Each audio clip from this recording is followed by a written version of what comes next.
Hi, Michael Kashkiri from Loving Social Media. We're about to go and interview Nick de Bois, Member of Parliament for Enfield, and we're just going to speak to him today as to how he uses social media for his Parliament life. Has it influenced his election?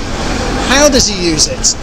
What's his favourite channels? We're going to also try and find out a little bit personal information about him, what his favourite films are, what his favourite music is, etc. And just get some views on what goes on in Parliament and in Westminster. It is freezing out here. It is very, very cold, but we're looking forward to going to Portcullis House. It looks amazing from the outside, and we're really looking forward to this. I'm going to start with asking a question I've always wanted to ask an MP. Do you have to wear blue ties? Because I remember seeing one of the Labour guys wearing a red tie, and it just didn't feel right. Do you wear blue ties? No, definitely not. And in fact, this is where I think women MPs have a massive advantage over us. Not because they don't wear ties necessarily, but when you are in the chamber, to speak, you have to catch the eye of the speaker. So women come in with these fantastic outfits that look great, but they're also amongst a whole sea of rather dull suits. They catch his eye better. So we rely on ties. So who bought you that one? Yeah, well, look, this is going to stop this interview because my wife bought it. Oh, well, so you daren't criticise it now, do It's you? lovely. It's great. I have to thank you every single day through that riot. You were there with your cup of tea outside that train station, and it felt, as a business person, it felt nice to have you there. It gave me some security. When did you figure out it was coming to Enfield? Because I started getting text messages, and it was trending on Twitter around 2 o'clock on Sunday. When did you figure this out? Well, actually, pretty much the same time, and I had gone down to Windsor Racecourse, not because I necessarily go to races, which I don't, but a friend was having a birthday party there for his wife, a 40th birthday party, and it was ghastly weather actually at the time, and I got an alert to check my Twitter and to say that we were trending. Right. And I looked at it and I knew immediately, and I tried to ignore it for an hour in the sense of this will go away, this isn't going to happen, but you knew deep down it's happening. So by about 3 o'clock I was on my way back, and you saw outside the station. In fact, I was outside that station around about 5 o'clock, and the message going out then was actually it's been overhyped on Twitter. What's happening? But of course, ultimately, because there was only a few riot police there. Really, Yeah, there was a line full. If social media can create something so bad, surely it can make something really good. Yeah, and that's. My passion is bringing people back to the high street like you, and then I really believe that social media can bring people back. Yeah. Well, let's be clear. You know, social media didn't cause these riots, and if it had, and it's true, there was this trending that pointed towards Enfield. But the reality is, if it hadn't been that, it would have been something else. It was a lot of people were actually using BBM, as we know. So it would have been something else had it not been. And in fact, during that time, I think I increased my followers by 1,000, of which several hundred came that night. You just wondered when you thought about deciding to use Twitter to publicise your campaign? Well, I thought you might ask me that, and I looked it up, and I've been apparently since November 2009, which was obviously 8 months before the election, and I used it just to be fair, as part of my campaign to get elected. With mixed results, I would say. How hugely important do you believe having somewhere to park is for shopping? Well, it is. It's crucial, and I've more and more I've got involved in this. I don't want to say solving the parking problem, reducing the charges, or having 15 minutes free time, or no parking on a Sunday is going to solve our high streets problems, but it's a major contributory factor. And funny enough, people are talking about, well, 40p, does that matter for an hour or for longer periods? Obviously it's a lot more money, but actually what switches people off is the idea they might get a ticket, which is an awful lot more. Absolutely. So that's the kind of effect of what we're actually is actually happening. So we've got to be really consistent. We've got to be absolutely determined in our efforts to get the Sunday parking abolished, and introduce, as I think we should, across the borough, a 15 or 20 minute free parking That area. makes so much sense. And the businesses would appreciate it. I follow lots of different things on Twitter, and something that hasn't been raised is these poor shop workers on minimum wage paying £7 a day. And I know this for a fact, that we're finding it difficult to recruit really high caliber staff. I feel that they're the unheard voice really, and it's not fair. It's £8 a day when you only earn 30, 35 is unfair. Well, first off, I hope I'll see you at the jobs fair to fill those posts. But you are right. It's a hidden cost. But the long term message we're really sending out with these parking charges is actually go somewhere else. I mean, fundamentally. Now, the problem of the high streets, which we've talked about in general, is we need to make them a destination of choice. We need the activities that you guys have been working on with Flash Mob. We need to give them reasons to be there. We need the right shops there, and we need it, as I say, to become a destination of choice. Well, let's not put barriers in the way. You know, let's take those barriers down. The council have also got to be really clear about this. The law makes it clear, the guidance in the law is that if you're going to have parking charges, they should be used for the benefit of traffic schemes and so forth. Now, they have said very clearly, councillors have said that their intention is just to raise general funding from this. Well, they better be cautious about doing this, because that could open them up to a legal challenge. But frankly, whatever we do, whatever weapons at our disposal, we really do have to knock this on the head. There's lots of music you like. Oh, this is really going to be embarrassing. Look, I'll say it up front, okay? And I'll look the camera in the eye. I am, for my sins, a bit of a fan of Eurovision music, okay? I love it, mainly because it shows up all the flaws of really trying to get an integrated Europe, but it's great entertainment. And I could name every single English winner, and I'm afraid I could sing them all very badly as well. So that's my weakness. But I am definitely a product of the 70s and the 60s for music. So you will find me being very strange, loving early Rod Stewart when he's a bit more of a rocker, but also Pink Floyd. Yeah, I still remember some of the very... Well, Syd Barrett, of course, yeah. I mean, he wasn't with them for long, sadly, but there was Obscured by Clouds was I think one of his greatest influences.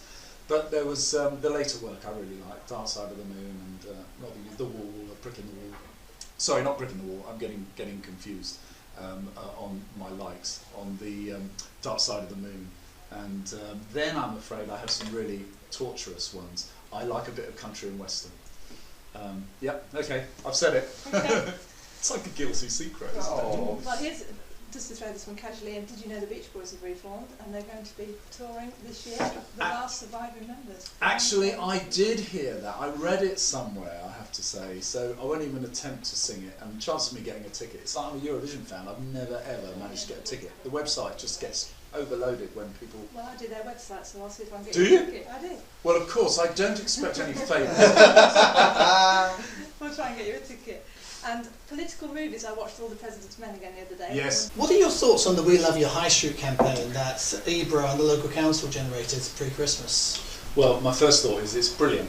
And why is it brilliant? I think it's because it's not state-inspired, it hasn't come from a local council, it's not a government initiative, it's just come literally from the heart of business, supported by, frankly, the heart of the constituency in so many respects. People have just got out there and realised that rather than have people hear the word Enfield and think back to the riots and shake their head in despair, they're now shaking their heads in positive acknowledgement about how this place has transformed and how it's been transformed by the very people in it. So it's kind of no longer shaking our head in despair, shaking our head in surprise and recognition. Yes, true. And what role do you think social media has to play in that and to help them regenerate the high street?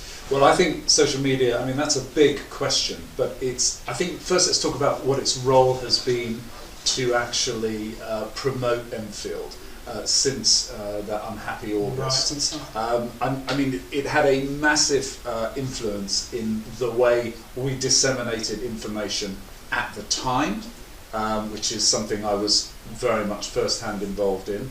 In the immediate aftermath, it became a valuable tool. And then, of course, when you look at things like the flash mob, that were done that was all over Twitter the minute it had been done, therefore extending its reach out into other social media through the use of YouTube. A great advertisement for us, and I think I was even so taken by it, I plugged it in the House of Commons Yes, because we saw that. it was absolutely the right thing to do. Now, it will ultimately, what does a high street need? It needs a reputation and it needs footfall, and social media can be a big driver towards that. And I tell you what, I employ my own background a little bit here. I used to work in the events and exhibitions industry, the reality is when you put an event on, an exhibition or an event, you are interested in driving traffic there. It was several years ago when actually social media started to become a tool to do that. So if we can do it for temporary structures, temporary events, we can certainly demonstrate how we can do it for long term. Absolutely. Definitely. So what your favourite political movie would be? Well, All the President's Men, I keep watching Dustin Hoffman and Robert Redford in, quite frankly. I think that, funny enough, I remember Watergate, because I'm old enough to remember it, and I was about 16 when it happened. And it's still a thriller. And I have to tell you, I've been to the garage where Deep Throat was and things like that. So I used to go to Washington an awful lot. So I've done all that. Probably The Manchurian Candidate, the original and the new one, which is quite a Cold War sort of epic in the original. Very, very, very thrilling With Frank film. Sinatra, wasn't it? Was Lawrence it? Harvey. Well, that I wouldn't know because I'm not very good on the actors, but I do remember that extremely well. But my favourite film would not be a political one. I'm afraid this is really bad. It's Casablanca, and not a lot gets me going, but that does. Excellent. In the States, Mari Smith is quoted to say that she believes social media will play a pivotal role in getting the US out of the current recession and the worldwide recession, I suppose, that we're in. What are your thoughts on that? Well, I think the key issue for beating a recession is actually fundamentally people having the confidence to invest or spend their money, and that's the reality. For example, there's a venture capitalist firm that's demonstrated through a survey that over half of our SMEs, our small to medium enterprises, actually have on average about £200,000 that they are waiting or planning to invest, but they're holding back because a little bit for fear of the unknown and a little bit in anticipation of the rainy day. Well, it's pouring, is my message. So that's the key issue.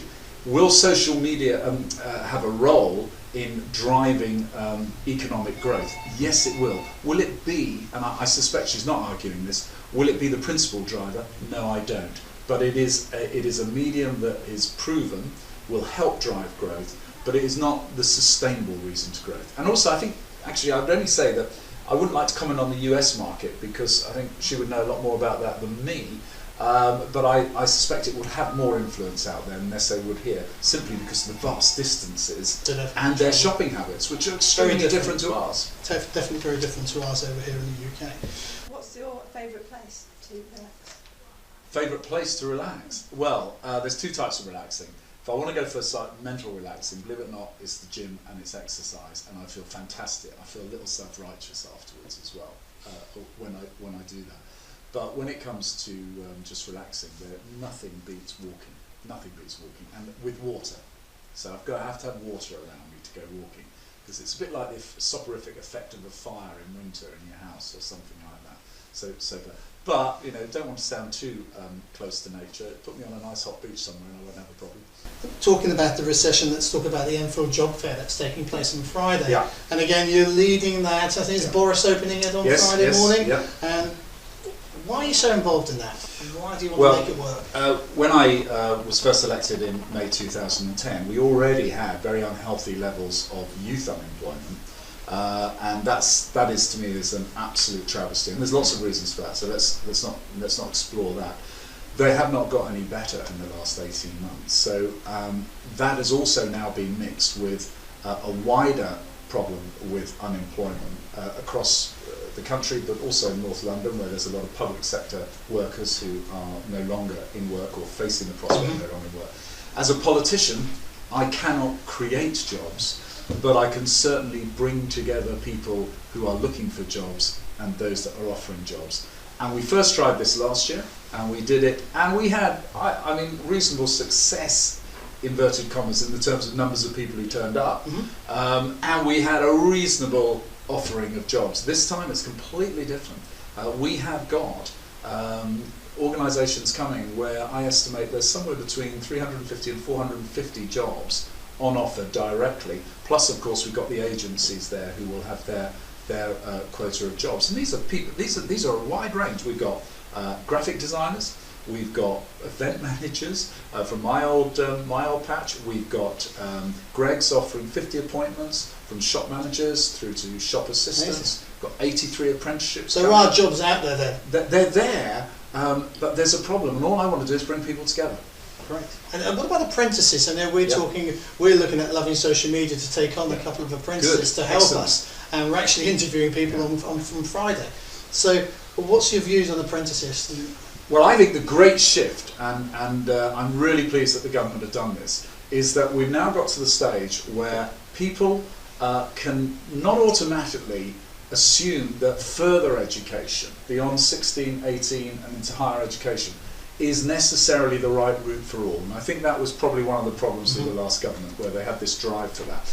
We've now got a position where you have apprenticeships now, both an opportunity for younger people, but actually much more widely accepted by business, who now see the advantages of training and working with someone, and ultimately, hopefully, having their homegrown employee. Now, I know for my sins this wins me no votes in Enfield, but I'm a Liverpool fan, and a Liverpool fan will tell you, under the heydays of the Bill Shankly days, Bob Paisley days, it was always grow from within, and you had a better squad. And really, that's what's coming out of the apprenticeships. And we've got something like London apprenticeships are there with about 83 on offer, as I heard last. So that'll be something to look forward to. This will be the first interview that we're having on Loving Social Media, and we're going to want more people to interview, more celebrities, more famous people. So if you're interested and would like us to interview you, why not get in touch with us? Like our page, direct message us on Facebook or Loving Social Med on Twitter. So that's Michael Kushkira. Thank you very much.